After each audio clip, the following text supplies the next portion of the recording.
In this video, we're going to be talking about the best units for you to be using in PvE for Guardians.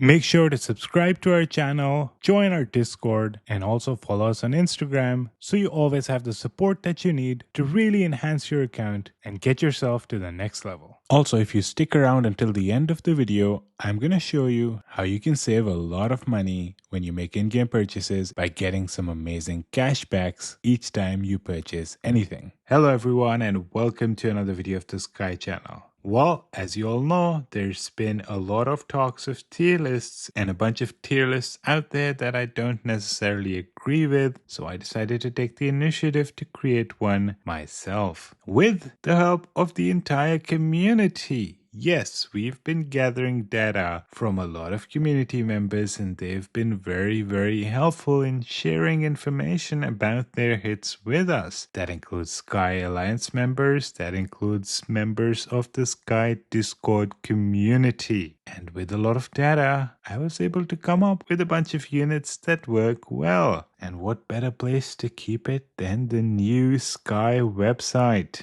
Yup, theskylines.com. It should be live now, and all you need to do is go into the Ants Underground Kingdom and then go into tier lists. Switch to Guardians, and we're gonna start with the B tier because, as I mentioned in the Shooter PvE tier list video, ChatGPT told me to always start with the B tier and then move up. Apparently, it keeps people around a little bit longer, which is always good to have, right? I want you to listen to me a little bit longer. So now we're going to start with the B tier. Surprisingly, the B tier is actually the unit that I showed you in the beginning of the video. It's a unit that you can use if you don't have better options. And as we move up, you'll notice that a lot of the options do rely on a single ant. You'll see it very often and you'll probably get sick of seeing it, but that's the way it is. If you don't have any better options, leave Devourer in the first row, White Crystal in the second row, and Hairy Panther in the third row do just fine. Now, White Crystal can also do fine in the first row. It needs to have somebody in the first row that hits fairly often, and Leaf Devourer does hit often. White Crystal hits often itself as well, and honestly, Hairy Panther does too, so you can mix up the order of these. It shouldn't change too much in my opinion, but all three of them hit hard and they all do give you a decent score when they work together. Of course, this is dependent on the fact that you don't have better units, right? That's why it's a B tier. Let's move to the first A tier and you're gonna see a very interesting ant there. Well, firstly, the interesting one is gold armor, and you must be wondering, how did that make a comeback? Well, this is still A tier, by the way. But anyway, gold armor made a comeback because it gives a 20% extra damage boost to all the other ants too in Groundhog and Pangolin. And of course, that's what we're focusing on when we're talking to PvE. So there's that. There's Hairy Panther, which we know does well. And then the third row, you can see there's a very interesting ant, and that ant is called the Giant Jaw. It is actually a pretty broken ant if you ask me. It does so much damage that I've seen reports of it doing more damage at 0-star than two other really good ants that are 7-star. That's the sort of damage we're talking about when we're talking Giant Jaw. It is absolutely amazing. And honestly, the only reason this is A tier is because there's a Giant Jaw in there, right? Otherwise, this would not make a very good set. But the fact that Giant Jaw does so much, gold armor's 20% boost actually does end up being quite helpful, right? It's boosting the damage of Giant Jaw, and there's no other ant that can compare with Giant Jaw, so you get a reasonable boost in damage.